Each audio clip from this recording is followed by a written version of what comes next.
ప్రజాప్రభుత్వంలో బడుగు బలహీన వర్గాల ప్రజల సంక్షేమానికి ప్రభుత్వం పెద్దపీట వేస్తున్నదని వరంగల్ పశ్చిమ ఎమ్మెల్యే నాయని రాజేందర్ రెడ్డి అన్నారు. హన్మకొండ బాలసముద్రంలోని ఎమ్మెల్యే క్యాంప్ కార్యాలయంలో కాజిపేట మండలానికి సంబంధించిన 42 మంది లబ్ధిదారులకు కళ్యాణ్ లక్ష్మి షాదీ ముబారక్ చెక్లను పంపిణీ చేశారు.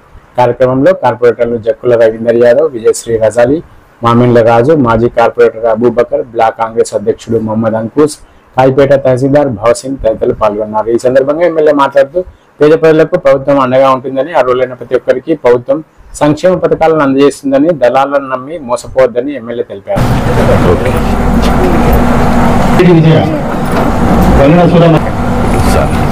నుంచి ఎవరు లేరు కదా. ఓకే, ఎన్ని గంటలు పెట్టమంటాం?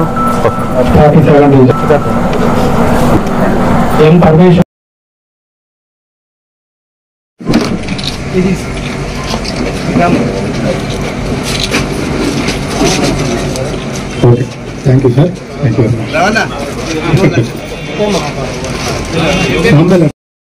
చేసిన ఎమ్మెల్యే గారికి, నాయన రాజేంద్ర గారికి, అలాగే వేదికను అలంకరించిన నా తోటి కార్పొరేటర్లకు, వేదిక ముందు ఉన్నటువంటి లబ్ధిదారులందరికీ పేరు పేరున ధన్యవాదాలు.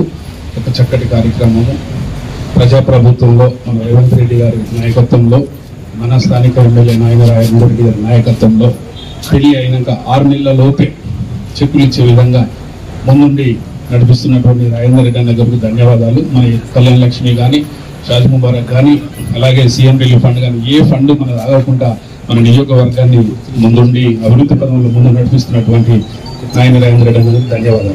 Thank you. వర్గాలకు అదొక వరం, అది దేవుడిచ్చిన వరం. ఇవాళ వరంగల్ వెస్ట్ నియోజకవర్గంలో ముఖ్యమంత్రి రేవంత్ రెడ్డి గారి దయ వలన ఎక్కడ కూడా అప్లై చేసిన వారం 10 రోజుల్లోనే చెక్స్ రావాలి. మనం గతంలో కూడా చూసినాం. గతంలో అప్లై చేసినవి కూడా ఇప్పటి పాపం తిరుగుతున్నారు. ఇంకా వాటిని కూడా రివోక్ చేయడానికి మేము పూర్తి స్థాయిలో ప్రయత్నం చేసి తీసుకురావడం.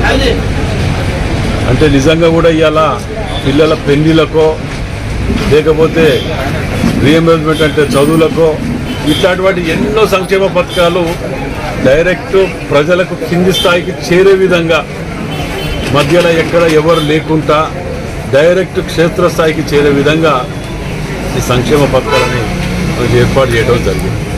మరి మధ్యలో ఏ పార్టీ అనో, ఏ కులమనో, ఏ మతమనో ఎక్కడ కూడా ఎవరిని అడిగేది ఇది లేకుండా ట్రాన్స్పరెంట్గా చేసిన ఏదైనా పార్టీ ఉన్నదంటే అది కేవలం కాంగ్రెస్ పార్టీతోటి మాత్రమే సాధ్యమైంది. ఎందుకంటే మార్పు ఇందిరమ్మ రాజ్యం అనంటే ఇది మార్పు. ఇందిరమ్మ రాజ్యం అంటే ఎంతసేపు టార్చ్ లైట్లు పెట్టుకొని ఎట్లా తప్పులు వెతుకుదామా అనేది వాళ్ళు చేత కాలేదు. చేసిన వాళ్ళని ఎట్లా టార్చ్ లైట్లు పెట్టుకొని వెతుకుదామా అనే ఆలోచనతోటే పోవటం తప్ప ఏది లేదు ఇందులో.